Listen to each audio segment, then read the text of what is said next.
Et si la meilleure façon de faire sauter un basketteur pro plus haut en plein milieu d'une saison super épuisante, c'était pas du tout de le faire sauter. Ouais, ça paraît complètement fou.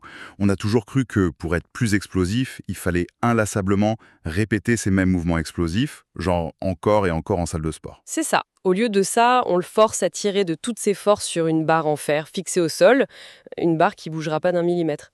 C'est le principe de la spécificité qui vole un peu en éclats, non? Complètement. Surtout quand on prend en compte la réalité physiologique d'une saison pro. T'as la fatigue centrale qui s'accumule, les micro-traumatismes, les playoffs qui approchent. Ouais, le programme générique classique, l'approche universelle, ça devient non seulement inefficace, mais en fait potentiellement destructeur. C'est exactement ça. On sort de la théorie pure pour entrer dans la vraie ingénierie de la performance. Bienvenue dans The Deep Dive.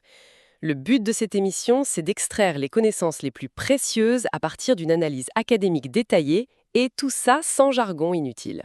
Et le sujet d'aujourd'hui s'attaque à un vrai changement de paradigme. Ah oui, une étude fascinante.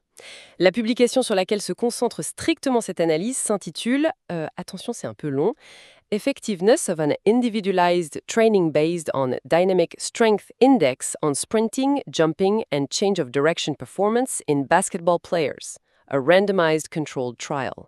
Un titre qui annonce tout de suite la couleur. C'est ça, c'est un travail majeur rédigé par Jernej Plecha, Filip Ujakovic, Ashberry Beach, Chris Bishop, Nate Charabon et Giga Cousins. Et ça a été publié dans le Journal of Sports Science and Medicine en 2024, volume 23, pages 504 à 114. Cette littérature, elle documente vraiment une évolution.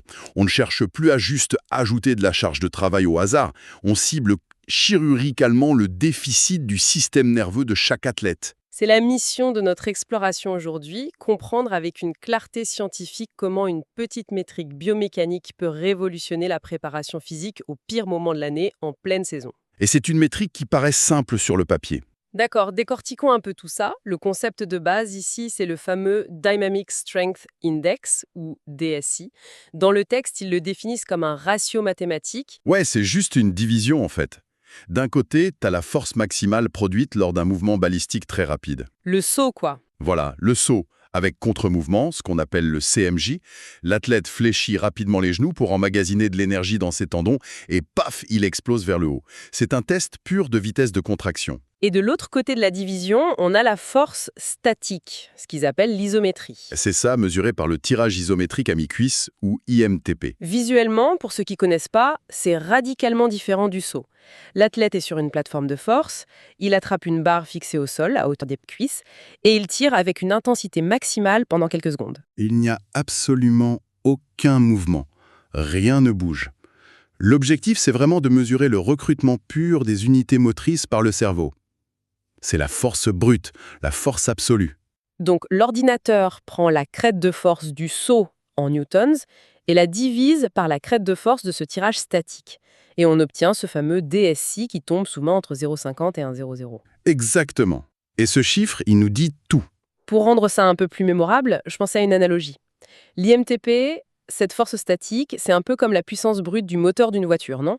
Le nombre total de chevaux sous le capot. C'est une excellente image, ouais. La force absolue, c'est ton moteur. Et à l'inverse, le saut balistique, le CMJ, c'est la transmission de la voiture, c'est sa capacité à transférer instantanément toute cette puissance brute vers les roues, sans déperdition, pour créer une accélération. Tout à fait.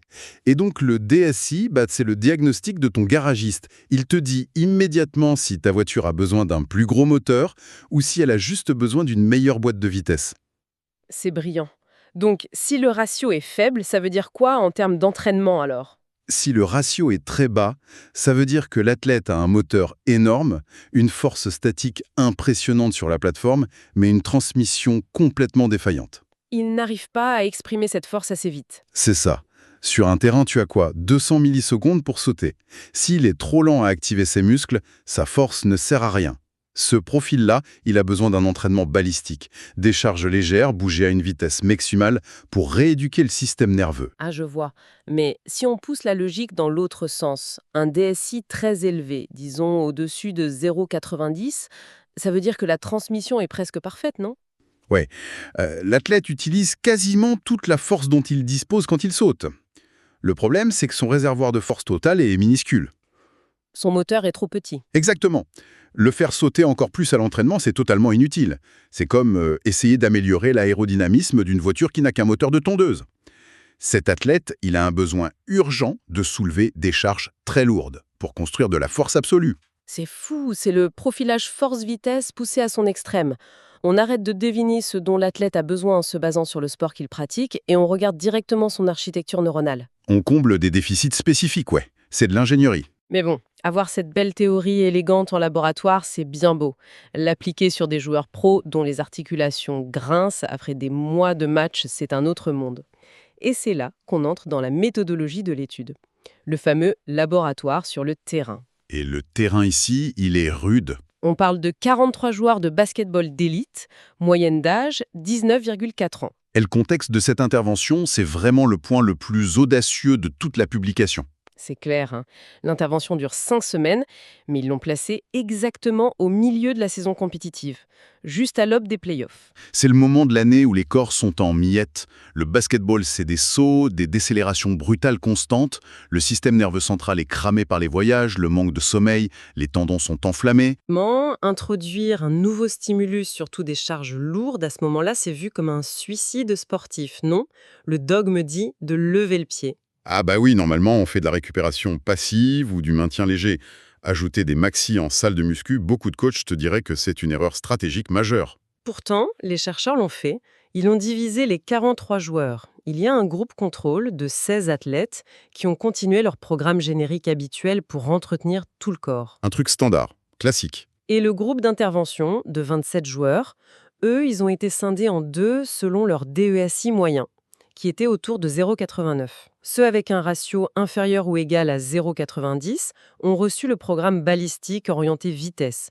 Et ceux au-dessus de 0,90, boum, programme de force pure avec des charges très lourdes. Une individualisation chirurgicale. Mais j'ai une vraie question là-dessus. Un énorme doute même. Ces gars-là ont déjà 5 entraînements de basket intensifs par semaine, plus 2 matchs officiels. Comment ils font pour survivre à 2 séances de musculation supplémentaires sans se rompre un tendon ou exploser en vol? Ce qui est fascinant ici, c'est justement la structure de ces séances.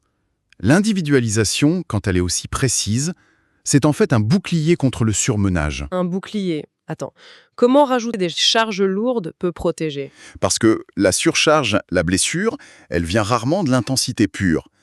Elle vient du volume inutile, ce que tu appelais tout à l'heure le... Le junk volume. Le volume poubelle. Voilà. Le programme du groupe d'intervention, figure-toi qu'il ne comportait que 3 exercices par séance. 3 exercices? Juste 3. Seulement 3. Pas de circuit training de 45 minutes, pas de 10 machines différentes. 3 mouvements exécutés avec une intention maximale choisie spécifiquement pour cibler la seule faiblesse du joueur. Ah ouais, en éliminant tout ce qui est superflu, on évite la fatigue systémique, cet épuisement global qui te vide tes réserves sans vraiment créer d'adaptation ciblée. Exactement. Le DSI permet de donner une stimulation nerveuse très brève, très intense, qui ne noie pas les capacités de récupération du corps. C'est hyper qualitatif comme stress. Et quand on regarde les résultats, c'est frappant. Les données après ces 5 semaines montrent des améliorations significatives pour le groupe d'intervention, notamment sur les sprints courts de 5 mètres. Ce qui est énorme au basket. Le premier pas, l'accélération initiale, c'est ça qui crée le décalage sur le terrain. Mais le plus impressionnant, c'est sur le test de changement de direction, le fameux test 505. Il faut qu'on en parle de ce test 505 parce que ça permet vraiment de saisir l'ampleur physiologique de ce qu'ils ont accompli. C'est pas juste un sprint en ligne droite, c'est sûr. Non, l'athlète sprint sur 15 mètres à fond, et là, il doit planter violemment son pied sur une ligne, absorber toute l'énergie cinétique, faire un pivot à 180 degrés et relancer un sprint de 5 mètres dans l'autre sens. Rien que d'y penser, j'ai mal aux genoux. Il faut visualiser les chaussures qui crissent sur le parquet, les forces de cisaillement colossales que la cheville encaisse en une fraction de seconde. C'est un test de capacité de freinage excentrique. C'est la force qui t'empêche de te disloquer quand tu t'arrêtes, ouais. Et le groupe d'intervention a optimisé cette mécanique de freinage et de relance. Pendant ce temps-là, le groupe contrôle, c'est la douche froide. Leur programme d'entraînement générique ne les a absolument pas protégés. Non, les données racontent une chute assez dure. Le groupe contrôle a enregistré une baisse mesurable de sa vitesse sur les sprints de 5, 10, 15 et 20 mètres. Leurs perfs ont décliné ou au mieux elles ont stagné. C'est la réalité brutale de la fin de saison. le corps lâche. Et le programme standard a complètement échoué à stopper l'hémorragie. Ce qui prouve bien que le maintien générique ne maintient pas grand-chose quand la fatigue centrale est si élevée. Mais attends, le détail le plus dingue de l'étude, il est à l'intérieur même du groupe d'intervention. Quand ils ont isolé les stats, c'est le sous-groupe force, ceux qui ont fait des squats lourds et du soulevé de terre à la trappe-barre, qui a tiré tous les résultats vers le haut. Ouais, les athlètes avec un DSI supérieur à 0,90. Ceux à qui on a donné les charges maximales, ce sont eux qui ont eu les progrès les plus significatifs sur leur explosivité. Comment c'est possible d'améliorer son explosivité en faisant des mouvements lents et super lourds? Il faut regarder la biomécanique intrinsèque du basketball. Ces mecs-là, ils passent leur vie depuis l'enfance à sauter, atterrir, courir.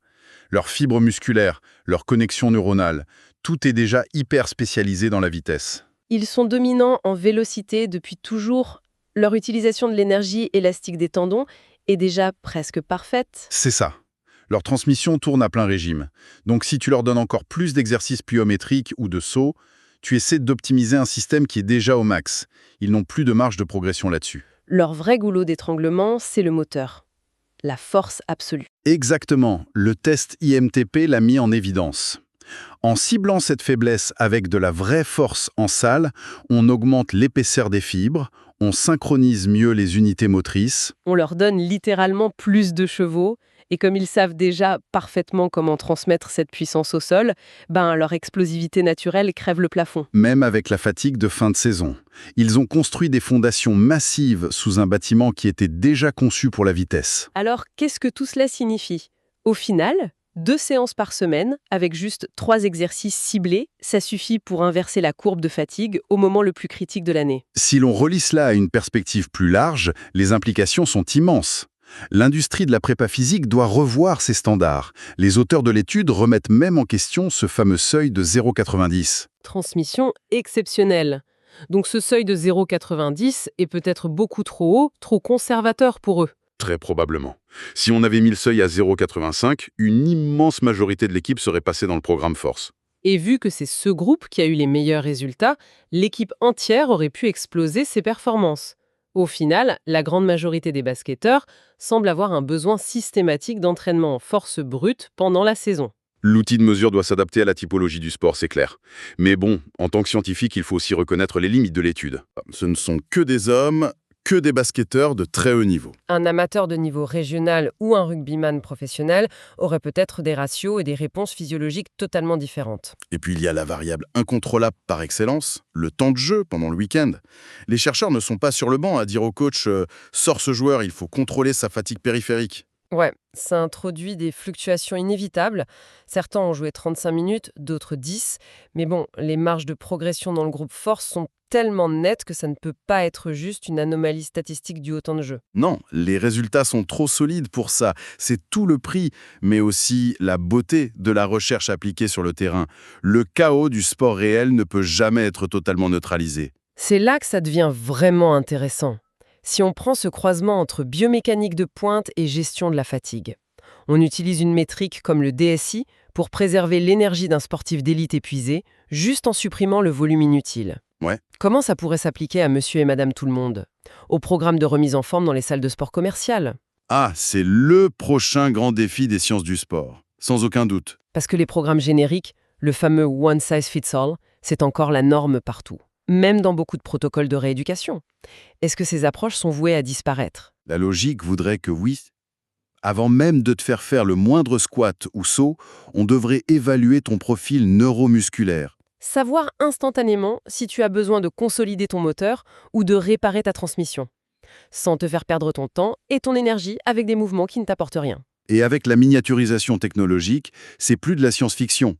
Les plateformes de force pour l'IMTP, ce n'est plus des monstres intransportables dans des labos universitaires obscurs. Elles deviennent portables, connectées, abordables. La démocratisation de ces outils va rendre la prescription d'exercices aussi chirurgicale pour quelqu'un qui revient d'une entorse du genou que pour un joueur de NBA. L'entraînement de demain, ce ne sera plus de faire des heures interminables à la salle. Ce sera de faire exactement ce que ton système nerveux te réclame. Faire moins, mais faire mieux. L'ingénierie sportive dans toute sa splendeur. Pour plonger vraiment dans les données brutes de cette expérience, il est fortement conseillé à l'audience d'aller consulter l'étude originale. Oui, rien ne vaut la source directe. L'article intitulé Effectiveness of an Individualized Training Based on Dynamic Strength Index on Sprinting, Jumping and Change of Direction Performance in Basketball Players, a Randomized Controlled Trial, permet d'analyser les protocoles exacts utilisés et l'évolution précise de la force en Newton. C'est une mine d'or pour comprendre la gestion de la charge d'entraînement. Il est également rappelé à tous les auditeurs de s'abonner à la chaîne et d'activer les notifications pour ne manquer aucun contenu similaire à l'avenir. La science du sport avance vite, il faut rester à jour. Les avancées continuent et la mécanique humaine, on le voit, répond avec une efficacité redoutable dès qu'on lui donne le stimulus parfait. L'élégance d'un diagnostic ciblé surpasse toujours l'accumulation d'efforts aléatoires. Fin de notre analyse détaillée pour aujourd'hui. À la prochaine pour une nouvelle